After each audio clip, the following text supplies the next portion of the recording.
Hello, everyone. This is Linda Drummond with Network in Action. And today I have the privilege of speaking with Joanna Payette. Hi, Joanna. Hi, Linda. Thank you so much for having me. Absolutely. Joanna, let's tell everybody your company name and what you do. I am an attorney with Orange Blossom Law.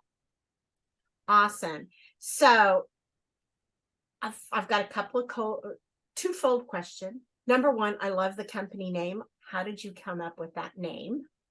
My senior attorney and founder, we are both Florida lovers, Florida natives. And really, when you think Florida, old Florida is orange blossoms.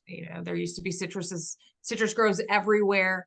And it's kind of a nod to that aroma that a lot of people grew up with, the beautiful smell of the citrus and the orange blossom. And also, it is the state flower. It is Florida, and we wanted to show everybody that we are a Florida firm. And we've received a lot of clients who simply liked our name, and I we're happy about can that. understand that. All right. So, since law is a big field, I happen to know that you do estate planning, guardianships, things like that. How did you get into that field of law? Well, for me personally, this is actually a second career. And a lot of my first career, I was a Division I softball coach. And I had the opportunity to go on a new adventure and to pursue different passions that I had. But during that time, I didn't realize how much observing my family had kind of imprinted on me.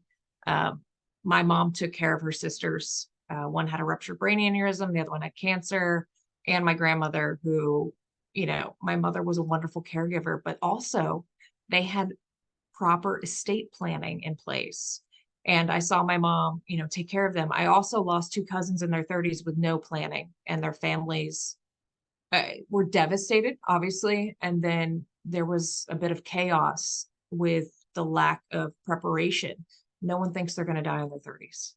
And so just kind of, watching my family cope and deal, I saw my mother give my one aunt as much ability and freedom as she could, and not keep her under a proper guardianship, and keep her autonomy to the best of her ability.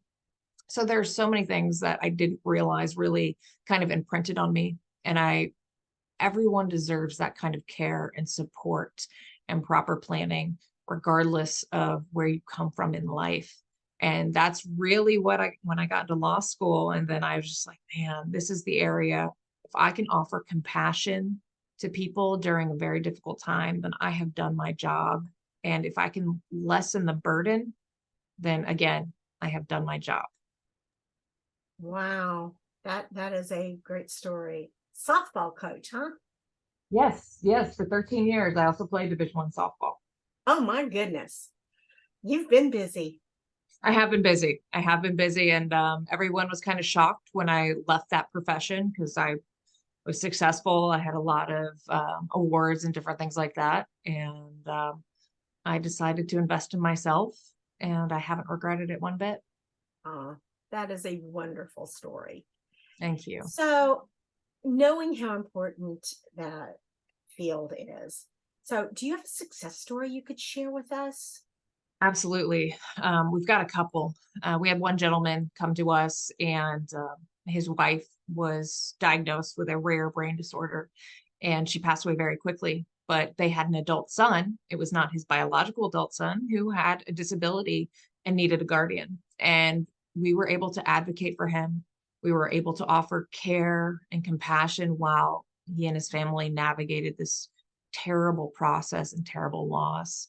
And we were able to get him what he needed to, but also to provide that, a counselor, attorney and counselor at law. So we were able to give a lot of that. We've also had several probates that people come through. Maybe another attorney started it, or maybe they tried to do it themselves. And we found we clean up a lot of messes and kind of help people just get this behind them and move on. And our priority is really our clients, and to make each client feel like they are the most important client that we have. Oh, that's great. So, I've got a question for you that, you know, I'm sure you run across this every day. People don't want to do their wills. They think the minute they do their wills, they're going to die, but we both know that if you do die without that will, it is it's hell. So what do you Really. what is your advice to someone who tells you, I really don't want to have to do a will? Well, that's fine. If there's so many things more than a will. Let's say you don't have any biological children, but you've got a niece or a nephew that you are very close with that you want to make sure they're provided for. Or maybe you have something specific, that you want someone to have. If you don't make that known, it it's going to go maybe to, your children, or if you don't have children, it's going to go to your spouse or your parents. You never know. And also you're alleviating a burden, coming from someone that one of my cousins passed away at 37, and he was not married. He had no planning whatsoever, and watching my aunt and uncle deal with that additional burden of, going through his possessions and house, and then, you know it was just tragic.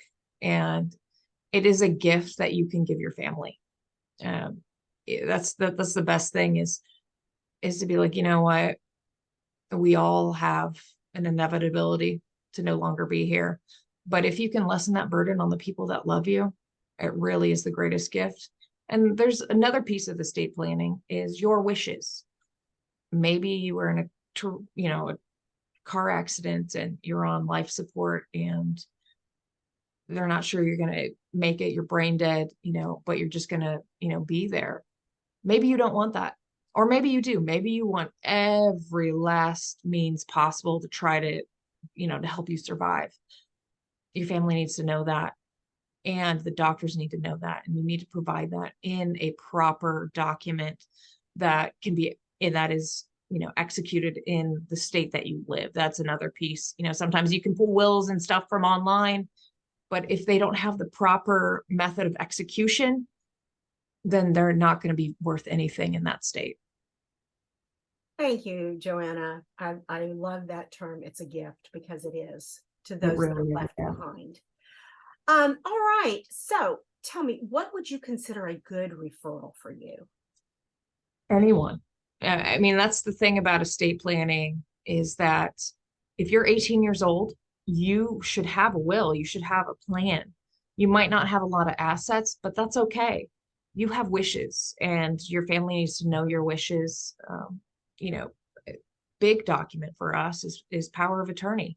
You might need it right now, you might not need it, but you might need it in the future. And if you need it in the future, odds are it's probably too late for you to go in and to execute that document. Maybe you were in an accident and you're in a coma. Somebody needs to pay the bills and needs to take care of all these things and make decisions for you. Well, you can't do it if you're in a coma, so it's too late.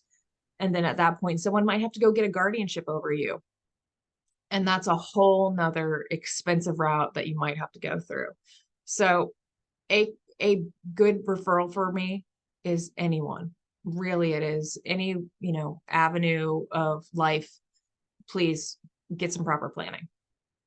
All right. Well, that was an eye opener. I never thought about the fact that if they're 18 or above. That was a lot of things. Kids go off to college, they're on their own. There's some, terrible things that happen to young people, car accidents, you name it. It's sad, but if they're not close with maybe their parents, or maybe one parent, abandoned them, you never know.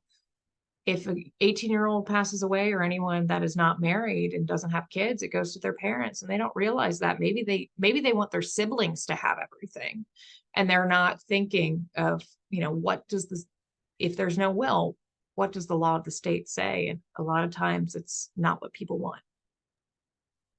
True. Thank you for that information.